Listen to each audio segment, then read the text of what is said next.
今朝去街市買餸，啱啱好喺長斜路撞到住隔離嘅陳伯。陳伯今年60幾歲，平時睇落好精神嘅一個人。今日提住喺街市買嘅餸，喺半條斜路度係咁喘氣，一邊仲好無奈咁搓緊個膝頭哥。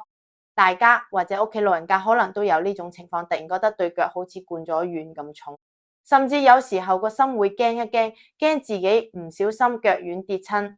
遇到呢種情況，好多街坊第一反應都會嘆氣，覺得自己年紀大咗，或者以為自己只係骨質疏鬆。但其實呢啲係小肌症喺度作怪。香港作為全球預期壽命最長嘅地區之一，人口老化問題越嚟越明顯。隨住年紀增長，身體機能會自然退化，其中肌肉流失就係影響老人家生活質素嘅關鍵因素。一般嚟講，人過咗60歲之後，每年會流失3%至5%嘅肌肉量。好多老人家都有個誤解，以為瞓覺嗰陣身體係完全處於靜止同休息狀態，所以瞓前唔需要食任何嘢，甚至擔心瞓前食嘢會搞到消化不良或者積聚脂肪。但係從生理學角度嚟睇，瞓覺期間人體嘅基礎代謝仲係持續進行緊。為咗維持正常嘅生理功能，身體會分解肌肉組織，將肌肉蛋白轉化做氨基酸，再進一步轉化做能量。呢種夜間嘅肌肉分解現象就係加速老人家肌肉流失嘅一個主要原因。所以改變長時間嘅夜間空腹狀態，喺瞓前適度食啲特定嘅營養食物，可以有效抑制肌肉分解，仲可以利用瞓覺時間促進肌肉合成。根據醫學同營養學嘅臨床驗證，有8種特定食物好適合老人家喺瞓前食，幫手保護同修復肌肉。首先要提嘅係茅屋芝士。喺香港嘅大型超市，茅屋芝士係一種好常見嘅冷藏低脂奶製品，佢冇經過過度加工，保留咗大量酪蛋白。人體消化系統處理酪蛋白嘅速度非常慢，當酪蛋白入到胃部，會喺胃酸作用下凝固成凝乳塊，然後喺腸道被胃蛋白酶同胰蛋白酶慢慢分解。呢種特殊嘅消化機制令到茅屋芝士可以喺長達幾個鐘嘅睡眠期間持續穩定咁向血液釋放氨基酸。營養學研究表明，老人家喺瞓前食富含酪蛋白嘅食物，夜間肌肉合成率會比空腹狀態顯著提高。建議喺瞓前半個鐘至1個鐘食大約半碗低脂原味茅屋芝士。雞蛋被營養學界視為完美蛋白質來源之一。完全蛋白質即係話呢種食物包含咗人體無法自行合成嘅全部9種必需氨基酸。相關嘅追蹤實驗顯示，持續喺瞓前食全蛋嘅老人家，唔單止肌肉保留率大幅提高，體內類胰島素生長因子水平亦都有所上升。呢種因子負責促進骨骼肌細胞增殖同分化，水平提升令到夜間肌肉修復更加順暢。第二，朝起身嗰陣嘅身體酸痛感都會相應減輕。對於習慣食海鮮嘅香港老人家嚟講，橄欖油浸吞拿魚係一個絕佳嘅夜間護肌選擇。吞拿魚屬於深海魚，蛋白質密度極高，而且本身脂肪含量極低。啖吞拿魚都可以為身體提供大量直接參與肌肉合成嘅氨基酸，而罐頭入邊嘅橄欖油含有豐富嘅單不飽和脂肪酸，高密度蛋白質同單不飽和脂肪酸結合，喺生理學上會產生調節效應。脂肪類物質會減慢胃排空速度，令吞拿魚嘅蛋白質唔會瞬間被消化，而係以更平緩嘅速度入小腸吸收。呢種延緩消化嘅過程，延長咗氨基酸喺血液停留嘅時間，確保成晚都有營養滋潤肌肉。買嗰陣要睇清楚標籤，揀純橄欖油浸嘅吞拿魚罐頭，避免買水浸罐頭，因為橄欖油喺延緩蛋白質吸收方面好關鍵。每次食半罐左右就夠，可以配幾塊青瓜或者全麥餅乾一齊食。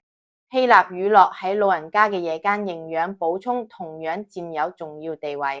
同普通乳酪唔同，希臘乳酪喺生產過程多咗過濾步驟，隔走咗大部分乳清同水分。呢個做法令佢嘅蛋白質含量比普通乳酪高好多，同時去走多餘糖分，質地變得非常濃稠。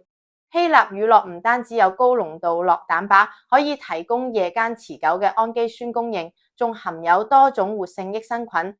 另外，佢係天然嘅優質鈣質來源。鈣唔只係維持骨骼密度嘅核心元素，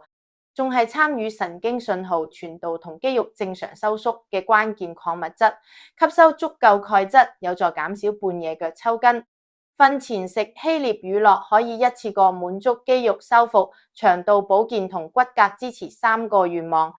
臨床觀察表明，瞓前食高蛋白希臘乳酪嘅老人家，骨骼肌細胞嘅線粒體能量代謝亦都增強咗。第二朝起身通常會更精神、更有力。好多香港老人家瞓前都習慣飲杯熱嘢，而薑黃牛奶就係呢個習慣嘅理想升級版。呢杯嘢可以同時帶嚟保護肌肉、消除發炎同埋提升深度睡眠質素嘅好處。將薑黃粉加落牛奶度，大大增強咗生理功效。薑黃根莖提取物嘅主要活性成分薑黃素，有極強嘅抗氧化同抗發炎功效。老人家肌肉流失好多時伴隨住體內嘅低水平慢性發炎，呢啲慢性發炎會激活蛋白質降解途徑，加速肌肉分解，同時引起關節退化同痛楚。薑黃素可以抑制體內多種發炎相關酶嘅活性，從而降低整體炎症反應。當牛奶嘅蛋白質分子同薑黃素結合，老人家嘅身體就可以同時得到肌肉修復嘅原料同舒緩關節唔舒服嘅有效成分。沖調方法好簡單啦，將一杯純牛奶加熱到微暖，切忌煲滾，以免破壞營養結構，然後加1/4茶匙薑黃粉，同埋必須忌少少黑胡椒粉。黑胡椒入面嘅胡椒鹼就好似鎖匙咁，打開吸收通道，大幅提高薑黃素進入血液循環嘅比例。堅果製品入邊嘅杏仁醬一樣係老人家瞓前保護肌肉嘅好選擇。杏仁醬主要由單不飽和脂肪酸同優質植物性蛋白質組成，呢種脂肪酸結構可以有效延緩整個消化過程，為身體提供非常穩定嘅能量供應。杏仁醬仲有極高濃度嘅鎂元素，可以調節神經肌肉傳導，幫手放鬆繃緊嘅肌肉，有效預防老人家半夜常見嘅腳抽筋。同時，杏仁醬富含維他命 E， 係強效嘅抗氧化劑，可以防止細胞組織氧化損傷，促進機體修復。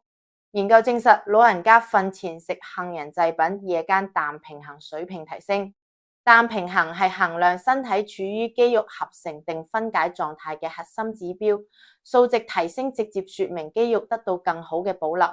老人家可以喺瞓前半個鐘直接食1湯匙純天然嘅杏仁醬，純酸櫻桃汁亦都係飲品嘅絕佳選擇，唔單止幫到老人家安然入睡，仲可以有效舒緩身體酸痛，促進夜間肌肉恢復。酸櫻桃唔係我哋平時當生果食嗰種甜櫻桃，佢榨出嚟嘅汁有高濃度花青素，同時酸櫻桃汁係目前已知極少數天然含有高濃度褪黑素嘅植物來源之一。